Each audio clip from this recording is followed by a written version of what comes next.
Hello, everybody out there. This is Alabama Deep. I'm coming back at you. And today we have our Tudor dial. Looks really kind of sad, actually. It's messed up and needs a lot of work. And well, we're gonna try to do a little bit of that today.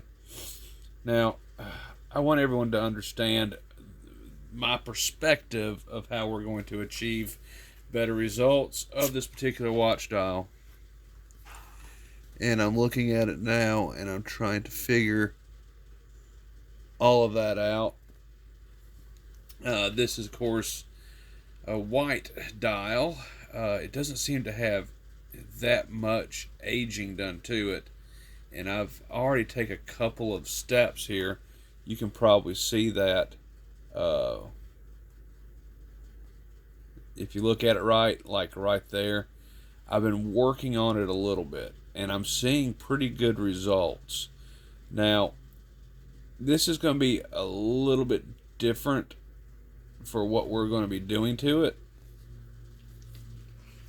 First things first, we're going to put down some paint on this dial. I'm not going to airbrush it. I'm not going to take it off the movement because I don't see a need for that yet. I want to see if I can get this dial back to where it needs to be, and whether or not this decreases the value of the dial, I could really care less, because it's for me and for me only. I don't care about what anyone else thinks. This is just me doing my thing, and if anyone has anything negative to say, then just don't even subscribe to the channel. Don't comment. This is my forum to do what I want to do, and for like-minded people who work on watches or like watches. I have quite a bit of experience mixing colors and shades and have them appear natural and have them appear in the eyes of literally hundreds, if not thousands of people as being perfection.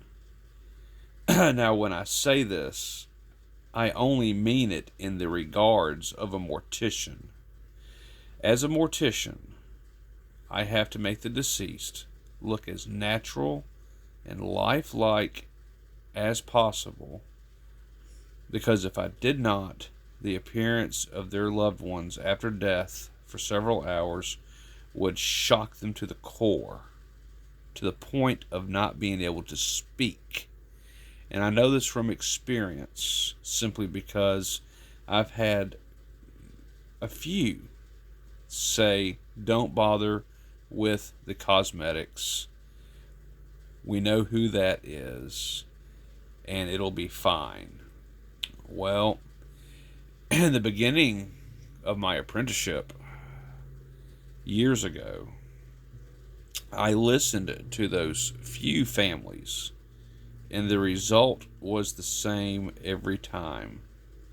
Speechlessness, shock, and responding, that's not my grandmother, y'all made a mistake, this is someone else. And sad but true, when someone is dead, hours after death, after the embalming, with nothing to personalize them as to who they were in life, they will look quite different than they did in life. Thus, why being a mortician and learning cosmetics and how to apply those cosmetics is fundamentally the most important thing you could do. Now, I'm going to be honest. My mentor was Barry J. Coon. I learned under him starting at Valhalla Funeral Home in Midfield, Alabama. When he allowed me for my first time to apply cosmetics, and I'm not tooting my own horn, so please don't take it that way, he was incredibly shocked, as before I did cosmetics, I did oil paintings. And I have a few that have been out there. My name is in a few books, textbooks for high school for illustrations that I did, including that of Jamestown, and Pocahontas, and Pilgrims, and the Mayflower, and several others. So my work is published. Now, I'm no Picasso, I know this. But in the world of being a mortician, those natural abilities allowed me to progress so far that before it was over with, families started to request me because I have that ability. Learning to mix flesh tone with reds, yellows, browns, blacks, all of that to make up your natural shade of living tissue color. I am going to apply that to this watch dial today. So, with that being said,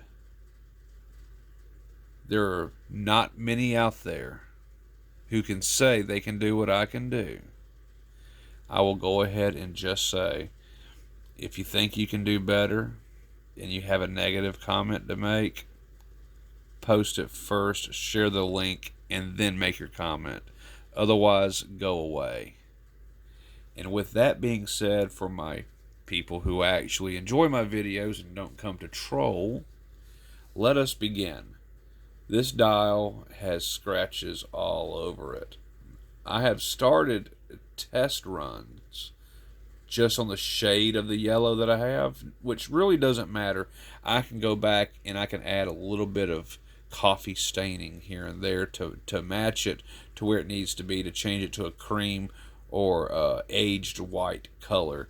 But from what I've seen so far, this color comes pretty damn close. And that is with the human eye anyway. When I'm looking at it not through my camera, and excuse me for a minute, when I look at it through my camera right here, it's spot on. Now through the light in my recorder, not so much. You can definitely see, especially with the direct light glaring on it. But I want you to understand that when I'm done with this dial and all is said and done, I am going to add clear coat to it, just to protect the paint and to protect the dial itself. This is going to help it tremendously. Now, how am I going to put that clear coat on? Gosh darn it, I'll be honest, I don't know, because I don't want any orange peeling from the clear coat itself. Now this dial, it has texture to it already, so adding a little bit more shouldn't hurt all that much. But what I'm about to apply is the way I do it in the mortuary when I'm preparing someone's loved one. It's the only way I know how to do such a dial with this texture that it has, simply because it is very, very similar to human skin with pores. And when you do a watch like this with texture, like pores on your skin, you want to come in and you just want to tap it gently, gently, gently around and around and around and around. And you want to keep working it into that dial. And you want to keep adding the paint to it and working it in more till the surface is completely covered, worked into the surface of that dial so it's barely noticeable. And I don't want you to think I'm going to be using a big brush like this. I most certainly am not. I have here my brush. I cut down an ordinary brush, and I did so I could work it like that. So this big one is stirring up my paint base. I want to make sure that this is nice and thick. I want it to work for me the best I can.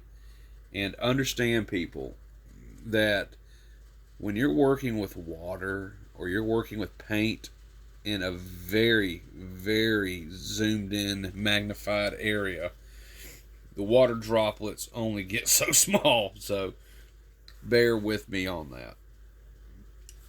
So what I am going to do is, I think I'm going to move my paint over here. And I think I'm going to come in here and I'm going to take some. And now I'm trying to do this work, if you will, with this damn camera in my face. And I'm working on that now, because right where I need to be is right where the camera is. So I'm going to move it a little bit over here. I'm going to move my camera. There that is. So let me try moving that up. Let me try lifting this up.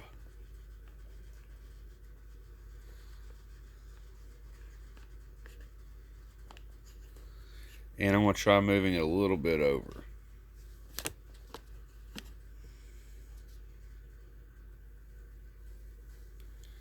There we go. And now, I gotta make sure my charger goes in. That blue light is on. And so I'm thinking from this point on, I might be able to do something. So let me take my brush. I'm coming around my camera.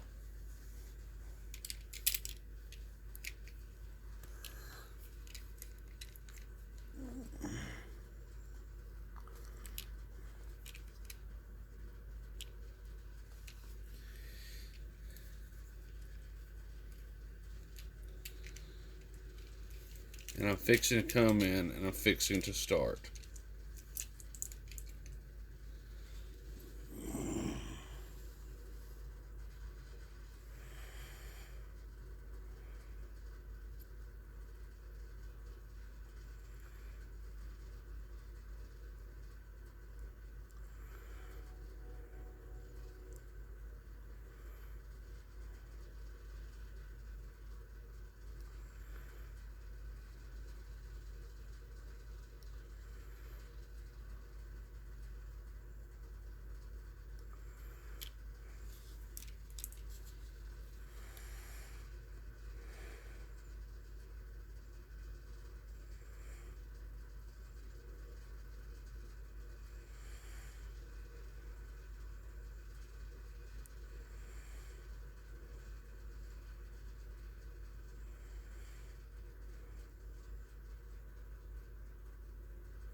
So I have a little bit added there. Now if you can look at it, you can see it standing up an awful lot, right? I mean, that's pretty high up. So now we're going to come in and we're going to pack it down into the dial.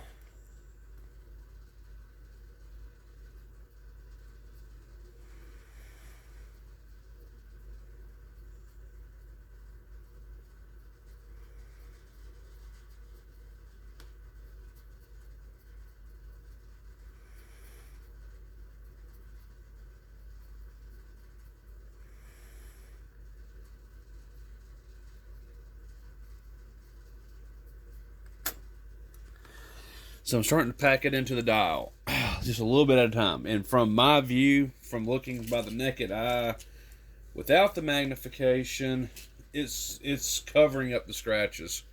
Yeah, that's working pretty well. Now I'm going to continue the same process I'm doing right now, taking a lot of time to do this. I mean, like working on a deceased, which could take me up to 4 hours. If it's a car wreck or accident, it could take me 3 days to get everything to where I want it to be on a deceased. So it is the same on this watch dial. I want it as close as possible to where it was then.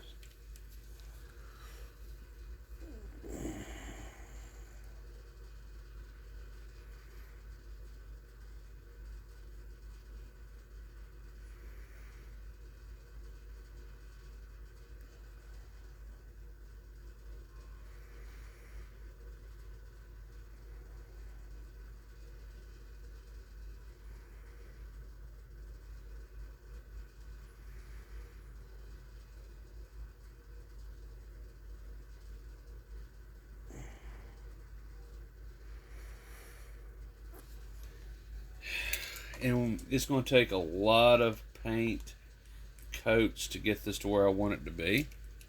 Sadly, we can't stay here for the whole time of me doing this. I wish I could do a time lapse.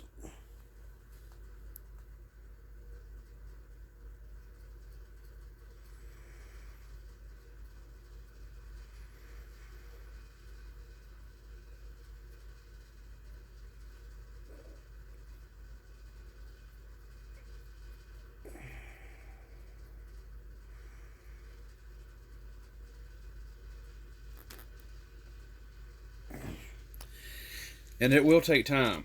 Like, for instance, this paint for right now, it must dry.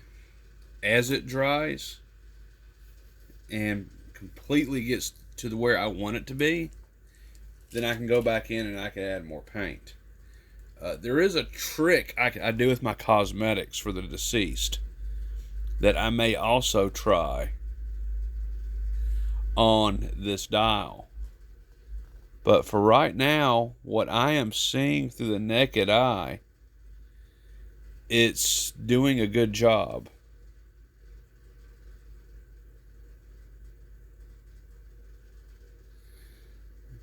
It is. So it's going to take me time to get this to where I want it to be. I'm going to continue painting just a little bit more.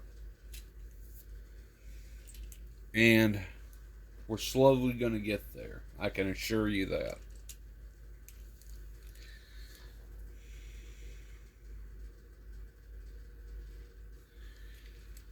When the time comes, I probably will remove it from the dial.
Okay, now I'm going to come in with my brush again. We're going to start slowly tapping away at it.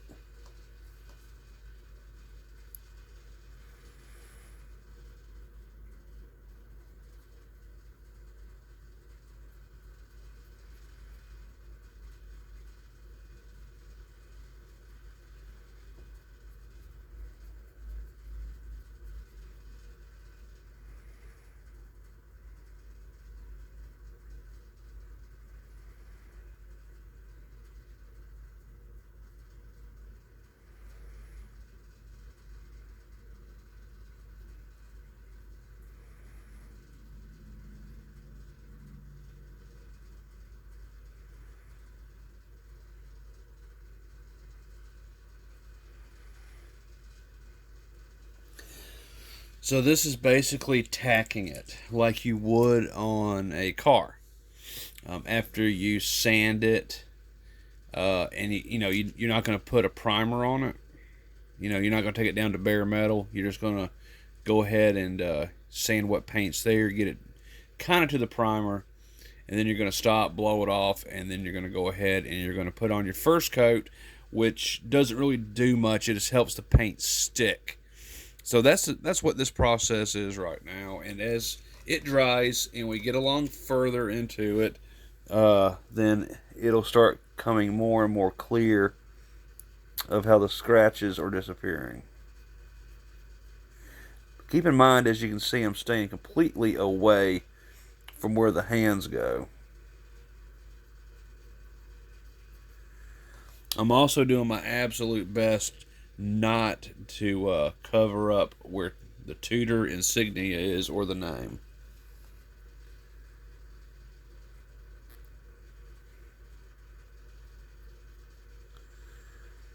And when the time does come, and as you can see some splotchiness here, that's the same with a deceased too. There can be splotchiness where a deceased is, especially if they have a laceration or you've had to do wax work to where, say, maybe half their face was ripped off and or removed somehow, and you have to go in with your wax and you have to rebuild that part of the face by matching it to the opposite side or through a family photo. That will be splotchy just like this is, and as you add the other colors to it, that blends it into a natural appearance. And so be the same way with this. And keep in mind, this is my first time to paint a dial. It is literally, it's my first time to do this, but I see it just being the same as doing mortician reconstruction.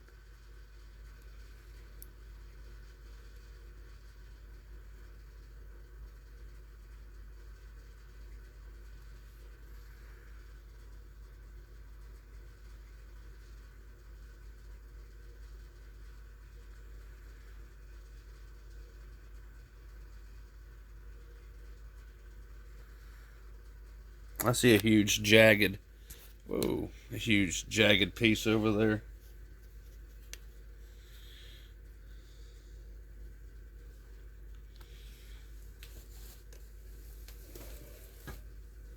I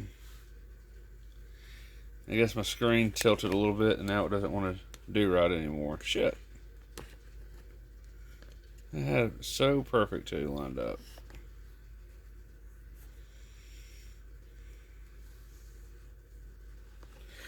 So let me try doing it like that. Come on now, work with me. I guess I'll bring it down here a little bit. There we go. So let me get back out. There we go.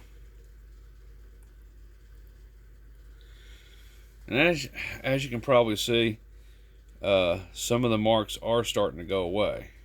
It's just very, very slow in doing so.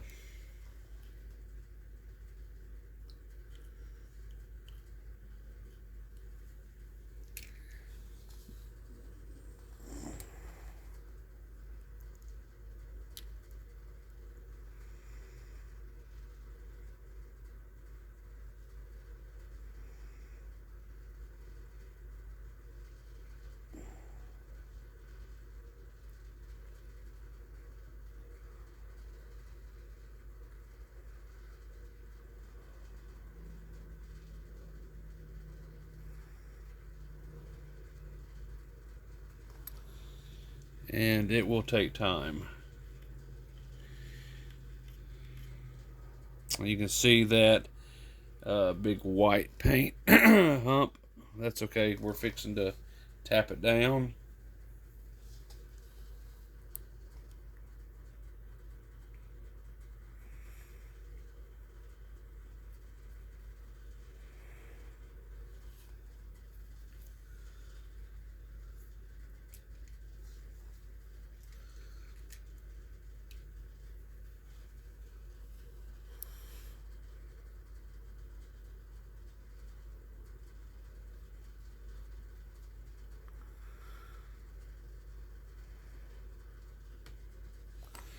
and it will just take time.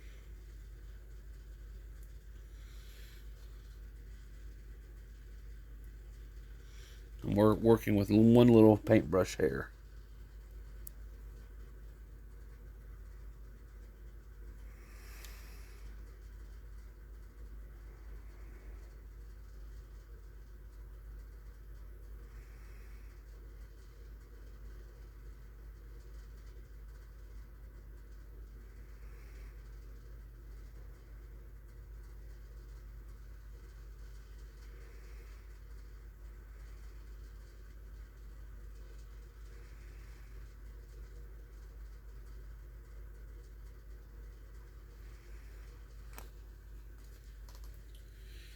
Come back in, we'll tap it down.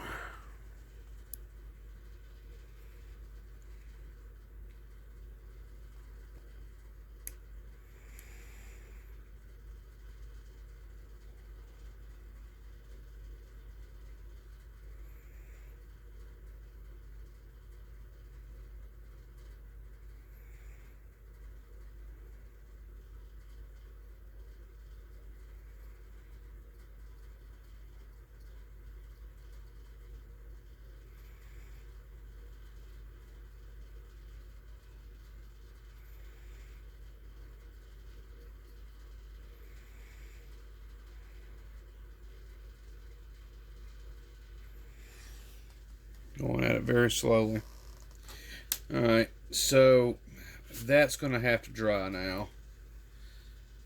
I don't want to do too much, because the more I get it wet with the paint, then the more it's just going to end up harming the dial. As the old paint is so oxidized and old, it's going to start coming up. And I've seen some evidence of that. But I'm starting to make some progress on this dial. I got some paint here.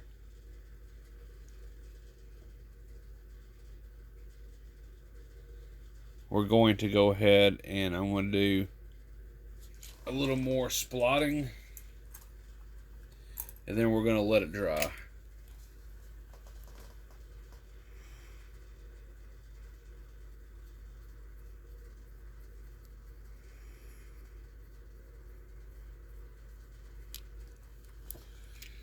There we go. A little splotting. And one of the things I have noticed, so I'm going to stop on the dial right there. I have noticed through pictures that the numbers themselves, they were at one time painted black.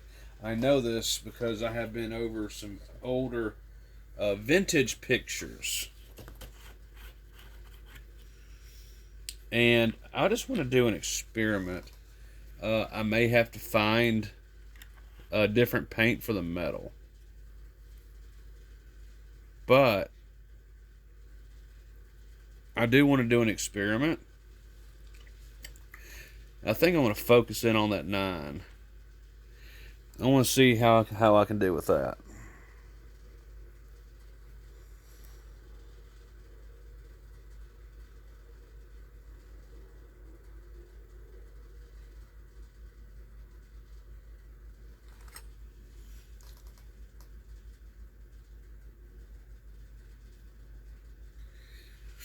I'm going to take a majority of the paint off the brush.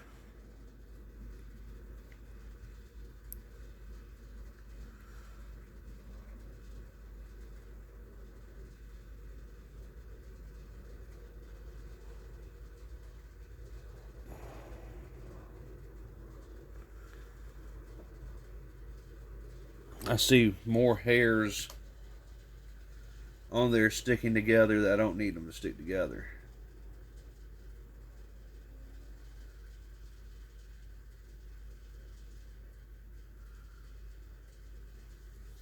So I'm going to remove that one hair from this paintbrush with my clippers.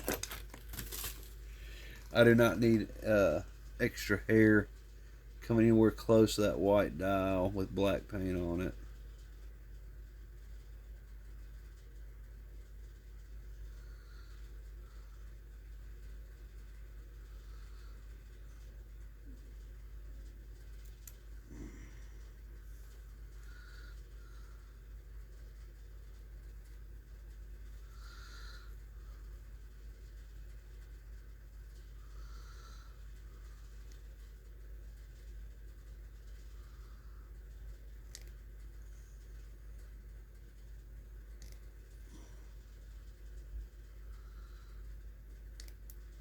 Okay, so that was accomplished. I got that off. So now I have one hair indeed for number 9.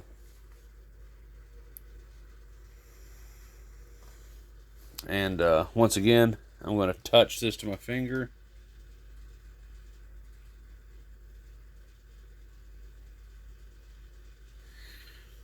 To get the excess of it off.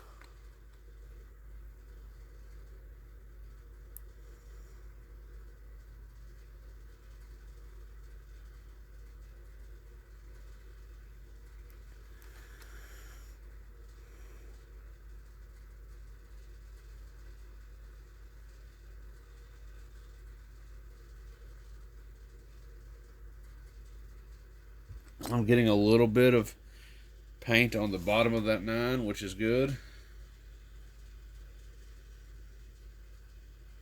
I do have paint on my finger. It would seem more than enough to get this dial done as far as this number 9 is concerned.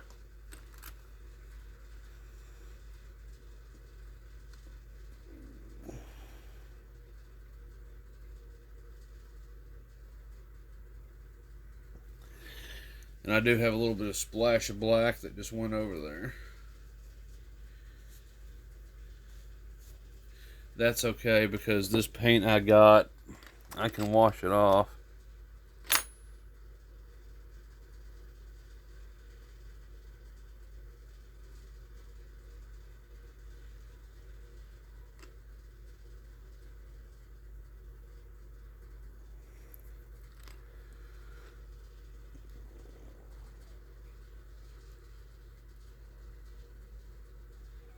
Yeah.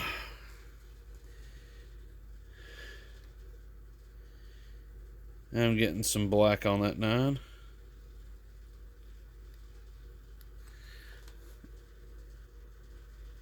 Looks okie dokie from the naked eye point. Alright, well, okay. So, that's how I'm going to do this dial. And y'all are getting the gist of what I'm doing. And I'm going to continue this off camera. And I'm going to keep going and going and going. And believe me, it looks really good. Starting to come out really good from what I see from the naked eye. I'm going to keep going with this. You know, this is going to be hours and hours of a process that I have to do. So, I wish I could show all of it at one time, but I won't be able to. I'm going to keep doing the process I have just shown y'all. And I'm going to do it over and over and over and over again and take my time with it. And then I'm going to do a part 2 of this video. And I'm going to show you exactly how it comes out. And I think it's going to come out just fine. So everyone, this is Alabama Deep. I am gone. And thank y'all for watching my videos. I appreciate it so much. And when I come back with part 2, I'll give you more of a description of how long it took me to do it, which paints I'm actually using, and how you can do this yourself. Because I have seen so many videos where they'll just use a standard brush like this. They'll use something like this and just slop it on there. And I'm sorry, that's just not how I see how it's supposed to be done. I think it makes the watch look terrible if you do it with a big brush. If you do it in like a miniature, like what I'm doing right now, and work with it and tap it in over time, I think you're getting a much better result. And I will show you the end result of this in part 2.